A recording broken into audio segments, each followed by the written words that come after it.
Hello everyone, how are you? I hope you are very well. So welcome back to my YouTube channel English में जिद्दी. Today I want to share with you use of had to. उसके पहले मैं आपको एक story share करना चाहती हूँ.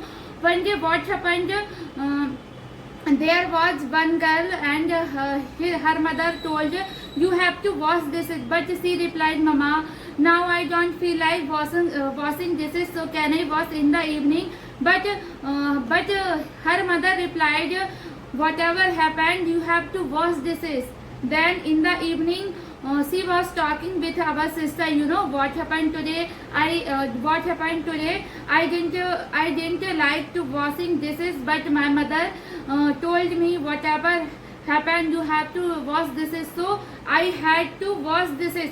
मतलब कि मेरा मन नहीं था बर्तन धुलने का, लेकिन मुझे बर्तन धुलना पड़ा. So I want to share with you. जब कोई भी काम आपको करना पड़ा या फिर करना पड़ता था, मतलब कि मजबूरी में आपको करना पड़ता था, आपका मन हो चाहे ना हो लेकिन आपको करना पड़ता है, उसके लिए किसका यूज करते हैं? उसके लिए हैड टू का यूज करते हैं. ठीक है, तो चलिए मैं आज आपको हैड टू का यूज करना बताती हूँ. उसके पहले मैं आपको कुछ एग्जाम्पल देती हूँ. जैसे कि मुझे खेत जाना पड़ा, मुझे स्कूल जाना पड़ता था, मुझे कॉलेज जाना पड़ता था, मुझे मार्केट नहीं जाना पड़ता था, मुझे खाना बनाना पड़ा. Today I didn't like to make food, but मुझे खाना बनाना पड़ा. आज मेरा मन नहीं था खाना बनाने का, लेकिन मुझे खाना बनाना पड़ा. मुझे वीडियो बनानी पड़ी. I had to make video. मुझे मार्केट जाना पड़ा. I had to go to market. मुझे इंग्लिश सीखनी पड़ी. Because speaking English is not my cup of tea. जो इंग्लिश बोलना जो है मेरे बस की बात नहीं है, लेकिन मुझे इंग्लिश बोलनी पड़ी. I had to speak English. ठीक है, मुझे चाय बनानी पड़ी. I had to make tea. मुझे खाना बनाना पड़ा. I had to make food. मुझे तुमसे बात करना पड़ा. I had to talk to you. मेरा मन नहीं था तुमसे बात करने का, लेकिन मुझे ये काम करना पड़ा. ठीक है, तो लेट्स स्टार्ट. इसकी डेफिनेशन क्या होती है? देखो, प्रेजेंट में जब कोई काम आपको करना पड़ता है या फिर कोई भी काम करना है, उसके लिए आपने यस्टर वीडियो में क्या पढ़ा है? हैव टू और हैज टू का यूज करते हैं प्रेजेंट में. जैसे कि मुझे खाना बनाना है, या फिर आप बोल सकते हो मुझे खाना बनाना पड़ता है. प्रेजेंट में काम हो रहा है, इसके लिए आप कैसे बोलोगे? I have to make food. मुझे खाना बनाना पड़ा. I have to make food. इसके जो इंग्लिश सेंटेंस है सेम है. प्रेजेंट का मैंने आपको पिछले वीडियो में बता दिया, लेकिन ये पास्ट में जो भी काम पास्ट में आपको करना पड़ा या फिर काम करना पड़ता था, उसके लिए हैड टू का यूज करते हैं. ठीक है, हैड टू के बाद में आपको नेक्स्ट वीडियो में जब आपको फ्यूचर में कोई भी काम करना पड़ेगा, जैसे कि मुझे जॉब करनी पड़ेगी, ठीक है, तो उसके लिए विल हैव टू का यूज करते हैं. मैं उस नेक्स्ट क्लास में उसके बारे में बताऊंगी, लेकिन अभी मैं आपको पास्ट में बता रही हूँ. इसकी डेफिनेशन क्या होती है? जब कोई भी काम करना पड़ता है या फिर कोई भी काम आपको करना पड़ा, उसके लिए पास्ट में हैड टू का यूज करते हैं. ठीक है, इसमें जो हैड टू का यूज किया जाता है, सिंगुलर सब्जेक्ट हो चाहे प्लूरल सब्जेक्ट हो, सारे सब्जेक्ट के साथ किसका यूज करते हैं? हैड टू का यूज करते हैं. ठीक है, देखो इसमें क्या रहता है, जब आपको मोस्ट इम्पॉर्टेंट ये आपको नोट करना है कि जब आपको नेगेटिव बनाना होता है तो हैड टू नॉट नहीं लिखना होता, वहां पर डिडंट का यूज करते हैं. ठीक है, और हैड टू के स्थान पर हैव टू का यूज करते हैं. नेगेटिव बनाते समय डिड नॉट के बाद हैड टू के स्थान पर हैव टू का यूज करते हैं. और ऐसे ही आप इंटरोगेटिव सेंटेंस भी बनाते हैं तो वहां पर हैड टू नहीं आता है, वहां पर किसका यूज करते हैं? डिड का यूज करते हैं. तो चलिए मैं आपको कुछ एग्जाम्पल के थ्रू समझाती हूँ. ठीक है, जैसे कि पहले मैं आपको एग्जाम्पल के थ्रू एक एग्जाम्पल देती हूँ. जैसे कि कई बार आपका कहीं जाने का मन नहीं होता है, लेकिन कोई आपको फोर्सफुली आपकी फैमिली बोलती है कि तुम्हें जाना है, मतलब जाना है, तो आप दुख के साथ अपनी सिस्टर से बताते हो, पता है मेरा ना वहाँ जाने का बिल्कुल भी मन नहीं था, लेकिन मुझे जाना पड़ा. कैसे बोलेंगे? मुझे पैदल जाना पड़ा. ठीक है, डिस्टेंस बहुत ज्यादा थी, कुछ भी आपके साथ कुछ भी मतलब नहीं था कि आप बाइक से चले जाओ, बस से चले जाओ, तो आप क्या बता रहे हो? पता मुझे पैदल जाना पड़ा. I had to go to on foot. मुझे पैदल नहीं जाना पड़ा. I didn't have to go to on foot. यहाँ पर जब इसका निगेटिव बनाते हैं तो यहाँ पर डिडंट का यूज करते हैं, ठीक है। और जो प्रेजेंट में किसका यूज करते थे, डोंट का यूज करते थे। मुझे पैदल जाना नहीं पड़ा, I didn't have to go to on foot. क्या मुझे पैदल जाना पड़ा, did I have to go to on foot. क्या मुझे पैदल नहीं जाना पड़ा, did I not have to go to on foot. मुझे पैदल जाना क्यों पड़ा, why did I have to go to on foot. मुझे पैदल जाना क्यों नहीं पड़ा, why did I not have to go to on foot. So I hope this sentence is helpful for you. So I want to share with you some example, ठीक है। जैसे कि आप बोलते हो मुझे खाना बनाना पड़ा,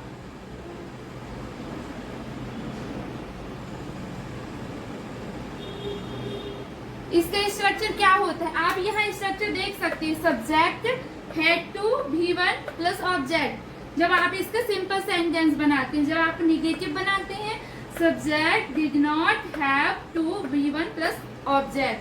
इंट्रोगेटिव में did subject have to V1 object. Interrogative negative में did subject not have to V1 object. इसमें जो वर्ब का हमेशा फर्स्ट फॉर्म आता है, ठीक है।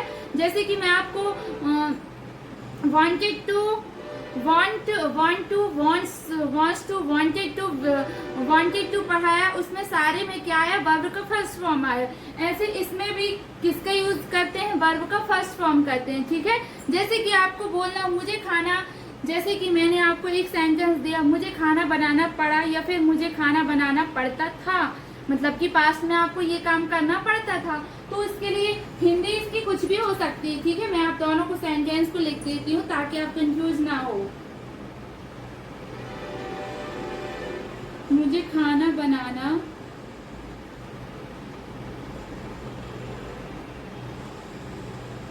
पड़ता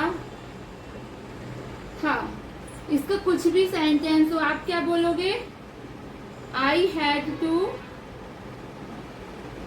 कुक फूड,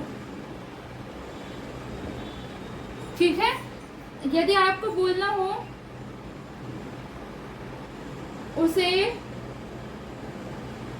उसे मार्केट जाना पड़ता था, ठीक है। ये जो हैव, ये है, जो ये had, have to, has to, had to, will have to, ये कंपल्सन कहलाता है, ठीक है। आपका कुछ भी काम करने का मन हो या फिर ना हो, आपको करना पड़ता है। ना जाने डेली आपको, आप कितने सारे काम आपका ऐसा होता है कि आपको पढ़ाई करने का मन नहीं होता लेकिन आपको पढ़ाई करना पड़ता है। कल आपको वहां जाने का मन नहीं था मार्केट, लेकिन आपको वहां जाना पड़ा। खाना बनाने का मन नहीं था लेकिन खाना बनाना पड़ा, ठीक है। उसे मार्केट जाना पड़ता था, he had to go to market, ठीक है। यहाँ कोई भी, मैंने आपको हैज टू, हैव टू, यदि आप हैज टू, हैव टू की वीडियो नहीं देखे हो तो प्ले स्टोर में मैंने सारी वीडियो को वहाँ पर इकट्ठी दी हुई है, तो आप वहाँ पर सारे स्पोकन इंग्लिश की क्लास देख सकते हो, ओके। तो जिसको आपको पता नहीं है सिंगुलर सब्जेक्ट, प्लूरल सब्जेक्ट, तो has to, have to video में मैंने डिटेल से बताया है, ठीक है। उसे मार्केट जाना पड़ता था। अनदर सेंटेंस, राम को पढ़ाई करनी पड़ती थी,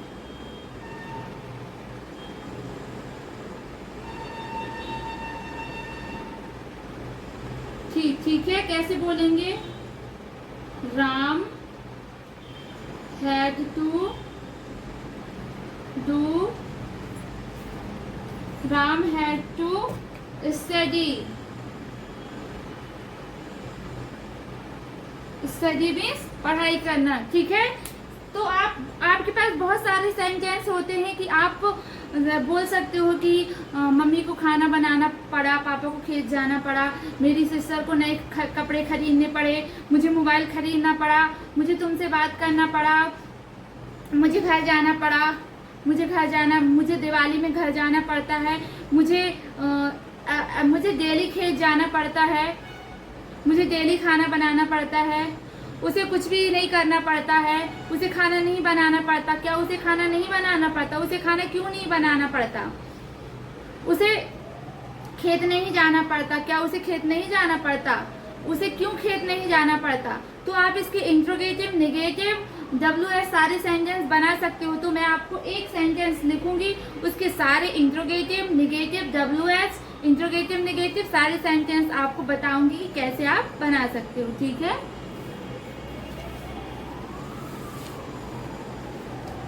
आप बहुत सारे सेंटेंस बना सकते हो कि मुझे देर तक खाना बनाना पड़ा, मुझे बहुत सारे लोगों का खाना बनाना पड़ा, मुझे बहुत सारी रोटियां सेकनी पड़ती हैं, मुझे बहुत सारी सब्जी बनानी नहीं पड़ती।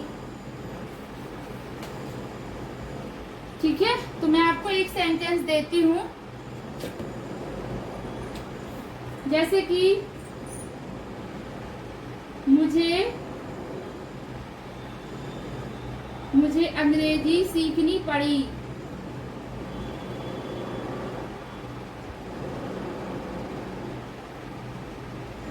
मुझे अंग्रेजी सीखनी पड़ी। या फिर आप क्या क्या बोल सकते हो?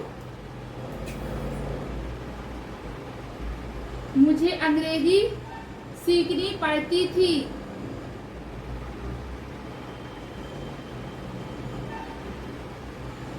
सीखनी पड़ती थी। जो भी कोई काम आप करना पड़ता था उसके लिए हैड टू का यूज करते हैं। आप ये मत सोचना कि करना पड़ता था, मतलब यहाँ करना आएगा। ठीक है, क्रिया किसको कहते हैं? यहाँ वर्ब की फर्स्ट फॉर्म आती है। जो भी कोई काम आप करते हो उसके लिए उसको क्रिया कहते हैं, वर्ब कहते हैं। जैसे कि लिखना, सोना, खाना, पीना, रोना, धोना, सोना, ये सब जितनी भी लड़ना, झगड़ना, ये सब जितने भी काम आप करते हो ना, उसको क्रिया बोलते हैं, वर्ब बोलते हैं। मुझे इंग्लिश सीखनी पड़ी, आप मुझे इंग्लिश सीखनी पड़ी भी लिख सकते हो, या फिर मुझे अंग्रेजी सीखनी पड़ती है। इसको कैसे बोलेंगे? I had to learn English। ठीक है, ये सिंपल सेंटेंस हो गया। अब इसका नेगेटिव कैसे बनाएंगे? मुझे इंग्लिश नहीं सीखनी पड़ती थी, या फिर आप बोल सकते हो मुझे इंग्लिश नहीं सीखनी पड़ी, मुझे इंग्लिश सीखनी पड़ती थी।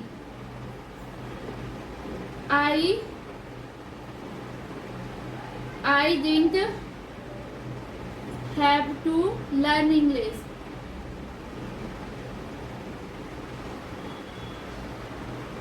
ठीक है, यदि आपको इसका इंट्रोगेटिव बनाना हो, क्या मुझे इंग्लिश सीखनी पड़ी?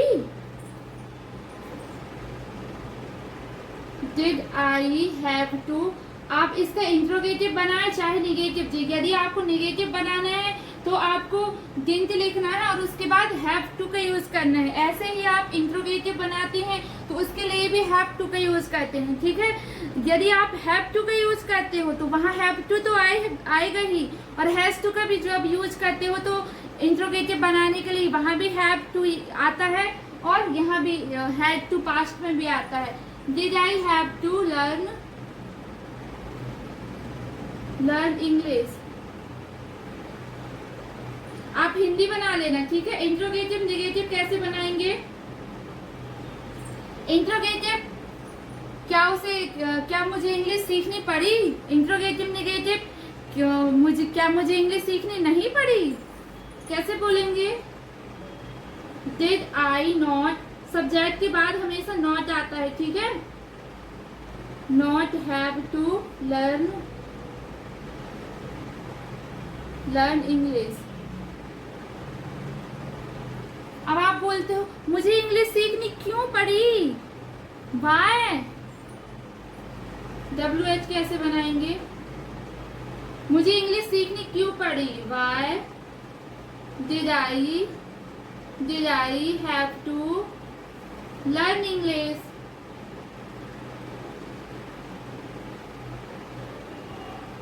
देखो, यदि आप कंफ्यूज में होते हो कि आप सिंपल सेंटेंस तो बना लिए, I had to learn English, लेकिन नेगेटिव कैसे बनाते? सब्जेक्ट के बाद डिडंट आ जाता है, पूरा सेंटेंस रहता है।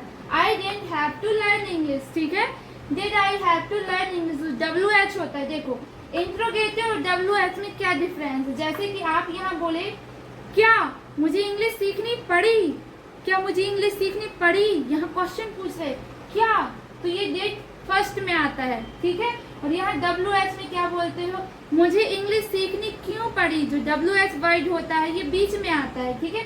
यदि आप कंफ्यूज हो रहे हो, यदि आप बिगनर हो, कंफ्यूज हो रहे हो कि दोनों में क्या क्या क्या आ रहा, आखिर क्या डिफरेंस है, तो आपको ये बात ध्यान रखना है। यदि फर्स्ट में आप किसी से क्वेश्चन पूछते हो, क्या तुम मार्केट गए, क्या तुम वहां गए, क्या तुम इंग्लिश सीखना चाहते हो, क्या तुम सोना चाहते हो, क्या तुम मार्केट में थे, यदि किसी से क्वेश्चन पूछते हो, ठीक है, तो वो इंट्रोगेटिव सेंटेंस कहलाता है।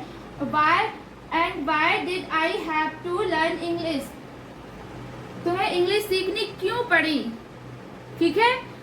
तो I hope you understand very well, so it's very easy topic, okay.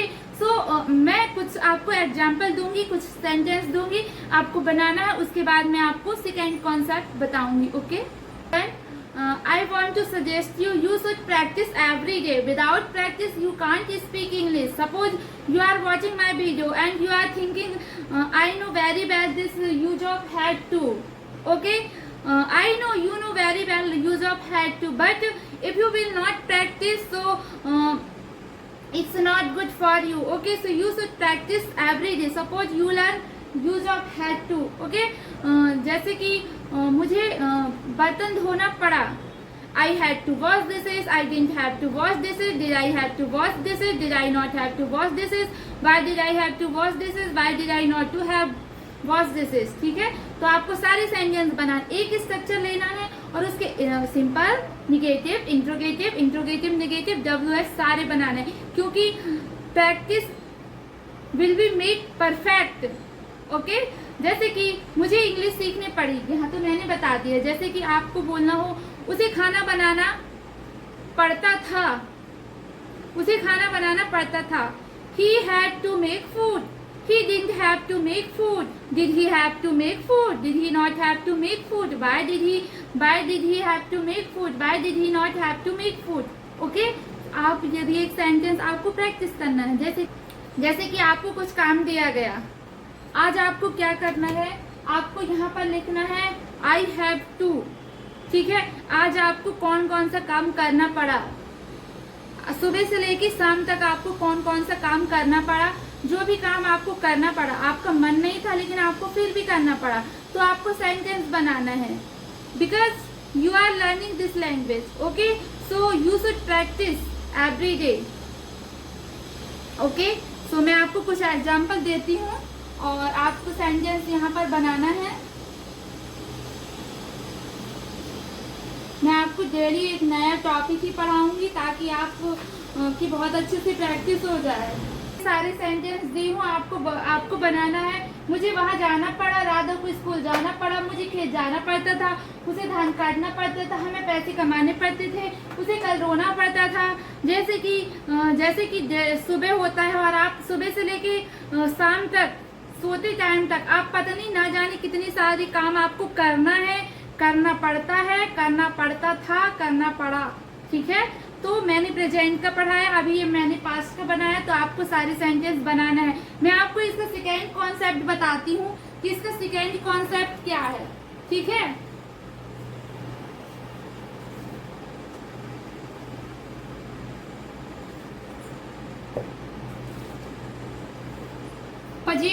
Position में जो have to, has to, had to use होता है पोजीशन में, उसका एक अनदर कॉन्सेप्ट होता है state of being. State of being का पोजीशन में यूज करते हैं, ठीक है। पोजीशन में स्टेट ऑफ बीइंग का भी यूज होता है। तो मैं आपको चलिए सेकेंड कॉन्सेप्ट बताती हूँ। आपको फर्स्ट कॉन्सेप्ट तो पता होता है लेकिन आपको सेकेंड कॉन्सेप्ट पता नहीं होता है, ठीक है। तो मैं आपको सेकेंड कॉन्सेप्ट बताती हूँ। इसका स्ट्रक्चर क्या होता है, had to plus be plus object.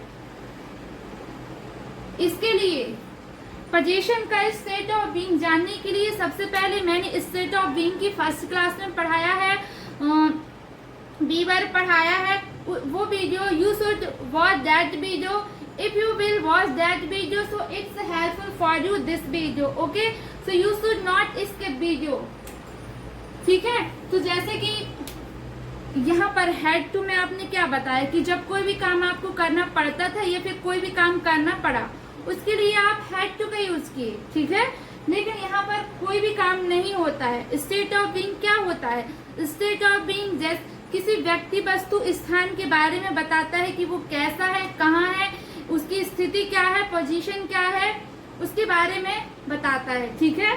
जैसे कि मैं हूँ, मैं क्या हूँ, मैं कहाँ हूँ, मेरी पोजीशन क्या है, ये जो सारा बताता है वो स्टेट ऑफ बीइंग कहलाता है। तो इसमें कोई वर्ब की नीड नहीं होती। जो सेकेंड कॉन्सेप्ट होता है स्टेट ऑफ बीइंग, पोजीशन में स्टेट ऑफ बीइंग का जो सेकेंड कॉन्सेप्ट होता है, इसमें ऑब्जेक्ट की बात आती है।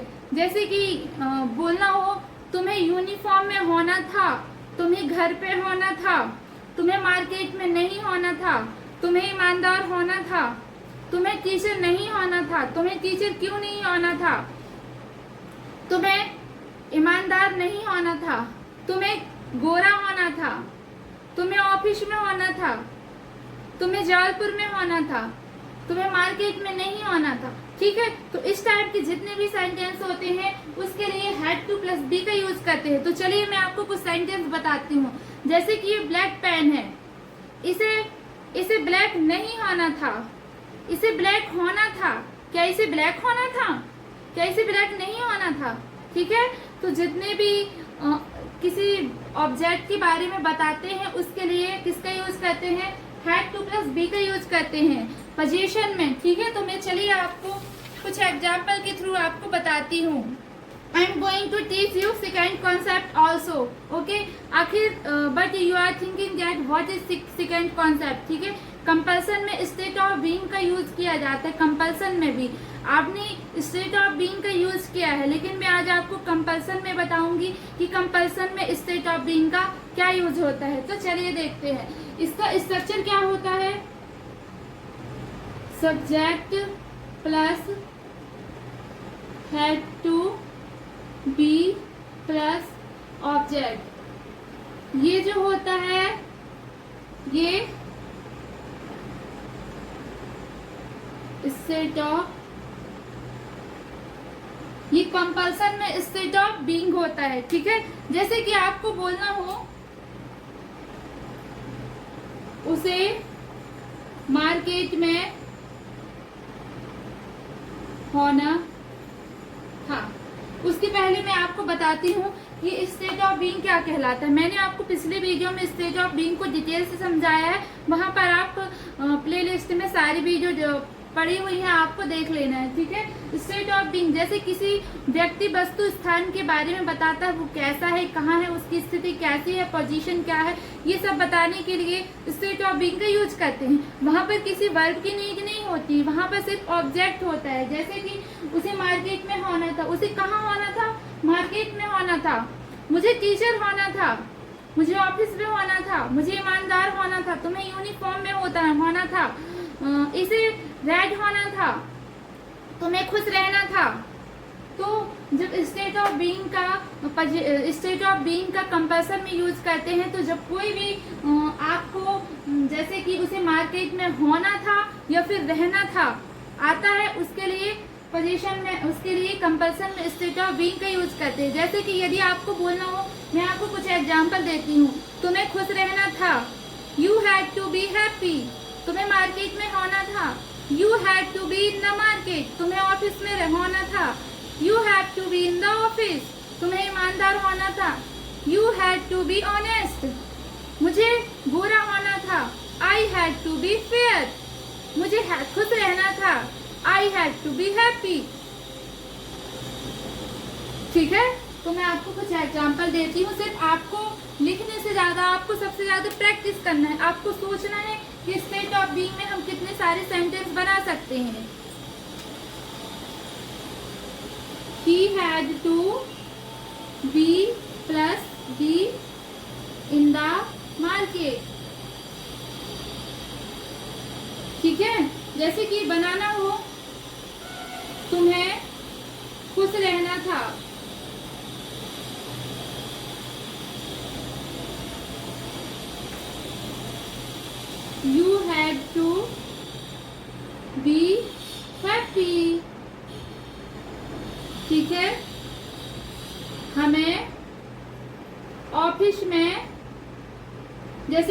बोलना हो हमें घर में रहना था। क्या हो गया कि आप सब लोग, सारे घर के लोग कहीं बाहर चले गए और आपके घर में कोई भी नहीं था, ठीक है। फिर आपके कुछ रिलेटिव, कुछ गेस्ट आपके घर पे आए, तो आप क्या सोचते हो? हमें घर में रहना था, हमें घर में होना था, ठीक है। तो उसके लिए किसका यूज करते हैं? We had to be, यहाँ पर हैड लगा लेना, ठीक है।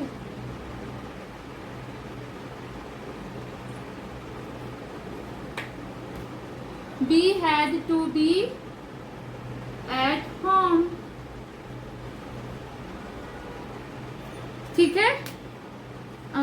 जैसे कि आई hope you understand very well. आप कई बार आप सोचते हो कि पता, मुझे घर में रहना था, मुझे मार्केट में रहना था, मुझे ऑफिस में रहना था, क्योंकि मुझे स्कूल में रहना था, क्योंकि चेकिंग वाले आ गए थे ना, तो मैं स्कूल में नहीं थी, तो मुझे स्कूल में रहना था, मुझे खुश रहना था, ठीक है। मुझे दुखी नहीं रहना था, मुझे खुश रहना था, ठीक है। Okay, so I hope you understand very well this type of sentence. So you should practice every day, and if you like my effort, so please like, subscribe and support me. Thanks for watching. Bye bye, keep watching, keep learning. Thank you.